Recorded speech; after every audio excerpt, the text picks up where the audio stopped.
வணக்கம் நண்பர்களே, welcome back to our channel. நம்மளோட வீடியோஸ் பார்க்குற நண்பர்கள் யாராக இருந்தாலும் நம்மளோட சேனல் சப்ஸ்கிரைப் பண்ணிக்கோங்க, லைக் பண்ணி பக்கத்தில் இருக்க பெல் ஐக்கானை கிளிக் பண்ணிக்கோங்க. அப்போ தான் நான் போடுற வீடியோ உங்களுக்கு நோட்டிஃபிகேஷனில் வரும்.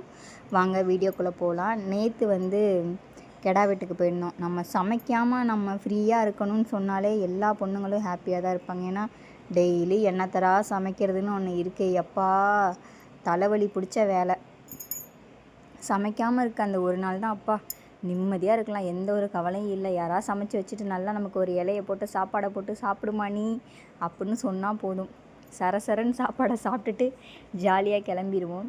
நேற்று கெடா வெட்டுக்கு போனனால நிம்மதியாக இருந்துச்சு. ஆனால் இன்றைக்கி எப்பா பெண்டு கலண்டுருச்சு. பொண்ணுங்கன்னா ரொம்ப பாவம். அது இந்த சமையல் வேலையிலேருந்து என்றைக்கு தான் நமக்கு விடுதலை கிடைக்குமோ தெரியல.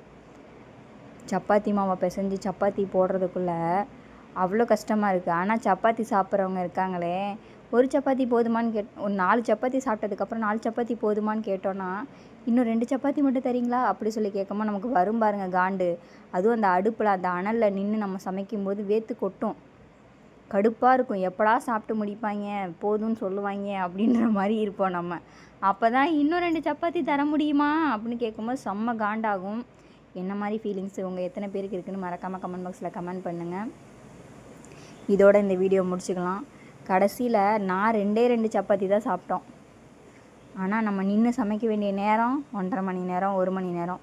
பாருங்கள் எவ்வளோ டயர்டாக இருக்கும் நமக்கு. தேங்க்யூ, டாட்டா, பாய் பாய்.